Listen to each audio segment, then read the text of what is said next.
Oke Pak Pendeta, ini udah berapa lama kejadian kayak gini nih? Oh, udah puluhan tahun udah dari Oh, jadi ini tanah turun ya Pak ya? saya turun. Ini kan sudah di apa? Sudah diperbaiki lagi. Ini kan longsor nih. Iya, Ini longsor lagi. Ini sekarang sudah diperbaiki. iya. Ini sudah 20%. Itu kita tinggal di bawah lagi itu. Nah, pastori ini kan sudah ditutup nih sekarang. Iya. Tinggal naik. Itu. Naik semua. Nah, Jadi yang dilakukan sekarang nih yang ini nih, yang ini dulu, yang karung-karungan ini nih. karung ini dulu dengan beton ini.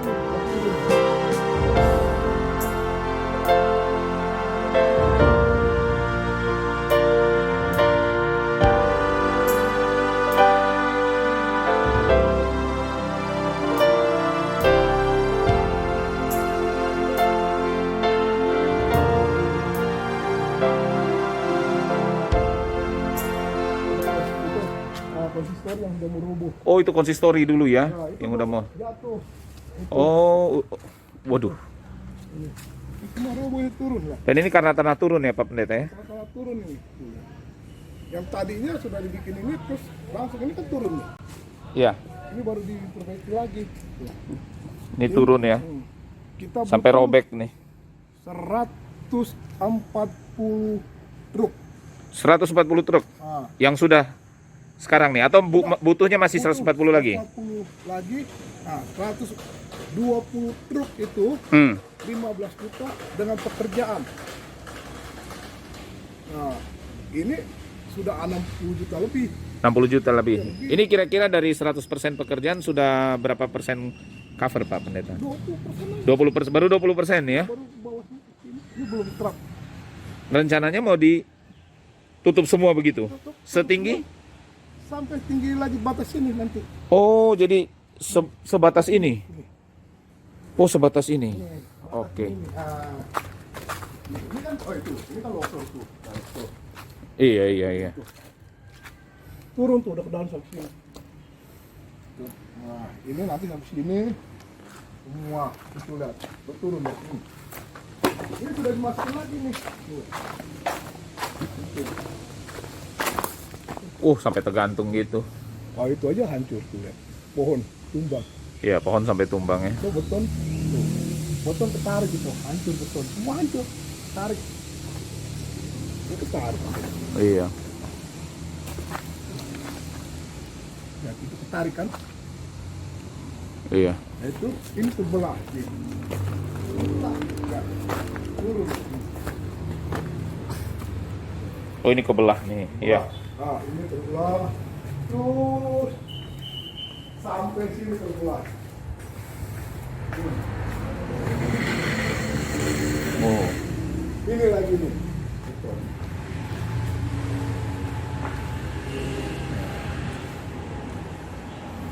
Dan gereja sudah tertarik. Nih, tertarik gereja. Ini gereja ya? Nah, ini gereja udah mulai tergeser juga.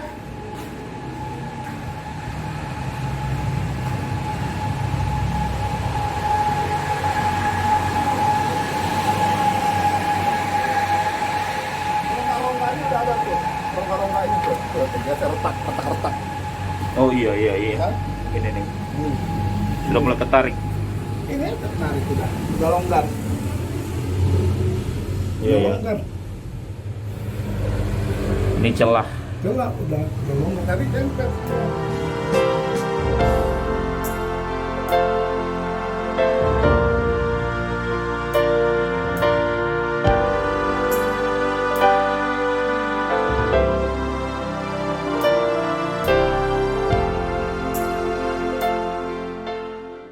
Shalom Bapak Ibu yang dikasihi Tuhan Yesus Kristus.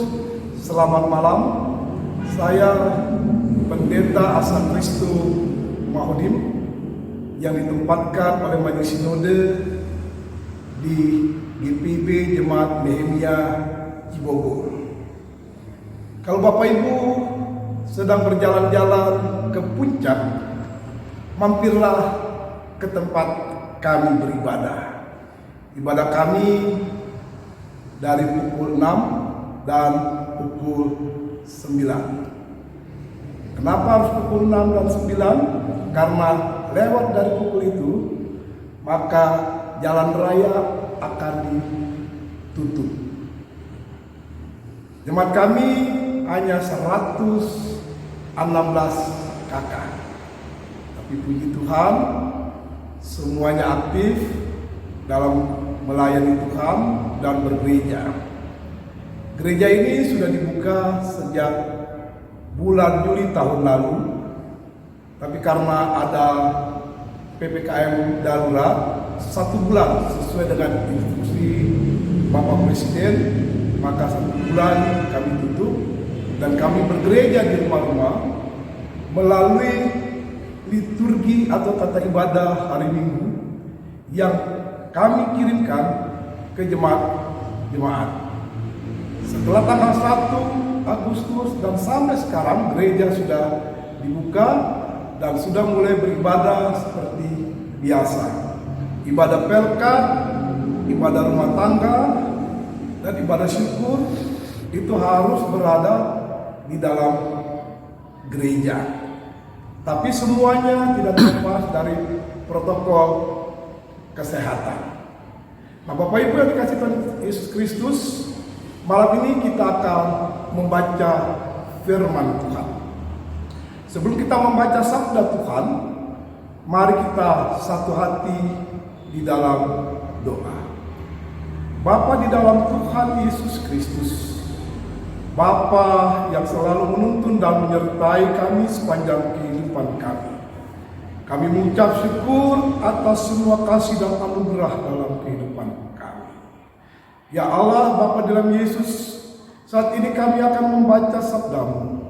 Kuasai kami dengan hikmat, sehingga dengan hikmat ini Tuhan, pada saat kami membaca dan merenungkan, kami boleh mengerti akan maksud Tuhan di dalam kehidupan kami. Ampunilah dosa dan kesalahan kami Bapa, dalam nama Tuhan Yesus Kristus. Amin. Bapak Ibu yang dikasih Tuhan Yesus Kristus, pembacaan kita sesuai dengan sabda bina umat sore yang terambil dari Roma 8 ayat yang ke-26 sampai dengan ayat yang ke-30. Firman-Nya tertulis demikian. Demikian juga Roh membantu kita dalam kelemahan kita. Sebab kita tidak tahu bagaimana sebenarnya harus berdoa. Tetapi Roh sendiri berdoa untuk kita kepada Allah dengan keluhan-keluhan yang tidak terucapkan. Dan Allah yang menyelidiki hati nurani mengetahui maksud Roh itu, yaitu bahwa Ia sesuai dengan kehendak Allah berdoa untuk orang-orang kudus. Kita tahu sekarang bahwa Allah turut bekerja dalam segala sesuatu untuk mendatangkan kebaikan bagi mereka yang mengasihi Dia, yaitu bagi mereka yang terpanggil sesuai dengan rencana Allah. Sebab semua orang yang dipilihnya dari semula, mereka juga ditentukannya dari semula untuk menjadi serupa dengan gambar anaknya, supaya Ia, anaknya itu, menjadi yang sulung di antara banyak saudara. Dan mereka yang ditentukannya dari semula, mereka itu juga dipanggilnya. Dan mereka yang dipanggilnya, mereka itu juga dibenarkannya. Dan mereka yang dibenarkannya, mereka itu juga dimuliakannya. Demikianlah firman Tuhan. Berbahagialah orang yang membaca firman Tuhan dan yang melakukan firman Tuhan dalam kehidupan kita sehari-hari. Bapak Ibu dikasih Tuhan kita Yesus Kristus, ketika atau pada saat saya masih pemuda, saya mengikuti ibadah gerakan pemuda di salah satu GPIB di Makassar. Ada seorang pendeta dan juga sekaligus seorang dosen yang mengatakan kepada salah satu pemuda ketika dia disuruh pimpin untuk berdoa. Pemuda itu mengatakan, "Saya tidak sanggup, Bapak Pendeta." Dan Bapak Pendeta ini mengatakan demikian, "Anakku, doa itu sangat penting sekali bagi orang yang beriman. Doa itu harus kita laksanakan dalam kehidupan kita. Dan si pemuda katakan, tapi Bapak, saya tidak bisa berdoa. Nah, ini dia kuncinya katanya. Kalau kita mau berdoa sungguh-sungguh dan berserah kepada Tuhan, maka apa yang kita ucapkan ini bukan keluar dari hati kita, tapi Roh Kudus yang menggerakkannya. Karena Roh Kudus inilah yang memberikan kita kemampuan untuk berkata-kata ketika kita berdoa kepada Tuhan. Karena itu kita harus berdoa. Dicoba. Si pemuda katakan, baiklah Bapak Pendeta. Dan dia berkata walaupun terhenti-henti, tapi ketika dia mengatakan amin, dia katakan, Bapak Pendeta, saya bersyukur. Saya tidak grogi, saya tidak tegang. Walaupun saya berkata-kata sempat terputus-putus. Seorang pendeta katakan, itulah Roh Kudus. Roh Kudus bekerja. Jikalau kita mau hidup seturut kehendak kasih Tuhan. Dan ini yang dikatakan di dalam firman Tuhan pada ayat yang ke-10 dikatakan, tetapi jika Kristus ada di dalam kamu, maka tubuh memang mati karena dosa, tetapi roh adalah kehidupan oleh karena kebenaran. Jadi jika kita ada di dalam Kristus, jadi kalau orang yang berada di dalam Kristus, dia harus bisa melepaskan kehidupan duniawinya, tapi dia harus terfokus hidupnya kepada Kristus, cara dan pola kehidupan Kristus. Nah, kalau kita tidak sesuai dengan kehendak Kristus, walaupun Roh Kudus bekerja dalam kehidupan kita, kita tidak akan mau digerakkan oleh Roh Kudus.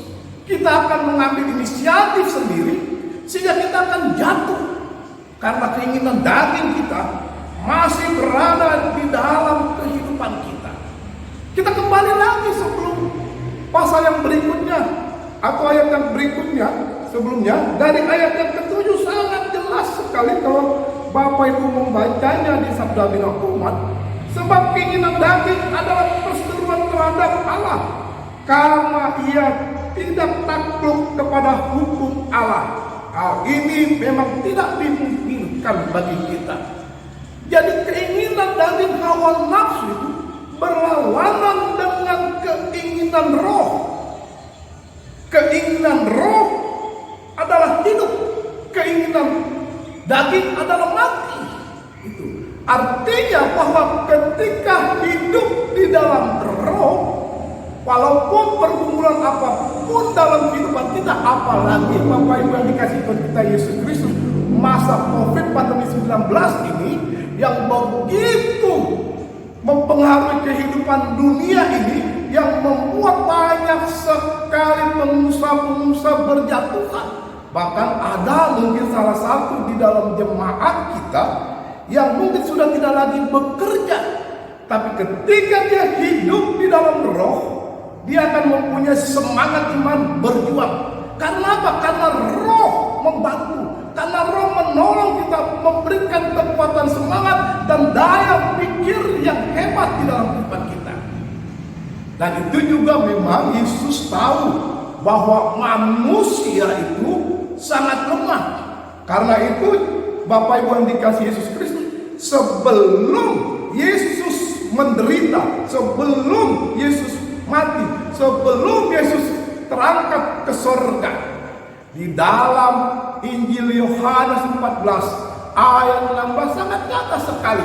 Aku akan berikan seorang penolong, dan dia akan minta kepada Bapaknya seorang penolong, gunanya untuk menyertai kita supaya kita dimampukan, dikuatkan, supaya kita tidak melanggar hukum Tuhan, supaya kita tetap menghormati Yesus, menghargai Yesus di dalam kehidupan kita yang telah menyelamatkan kita.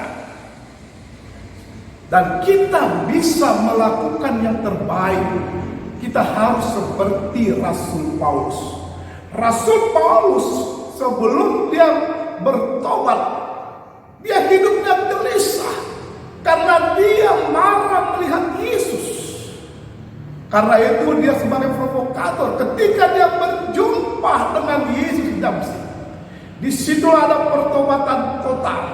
Di situ dia menyerahkan kehidupan seluruhnya untuk Yesus. Karena itu dikatakan di dalam Galatia 2 ayat 20, disitulah motonya Rasul Paulus. Hidupku bukannya aku lagi, tapi Kristus yang hidup. Hidupku bukannya aku lagi, tapi Kristus yang hidup. Itu artinya cara Kristus hidup di dalam dunia ini, itu yang dilakukan oleh Rasul Paulus. Ketika ada pergumulan, dia berdoa. Sama seperti Yesus ketika ada pergumulan, dia berdoa kepada Bapaknya.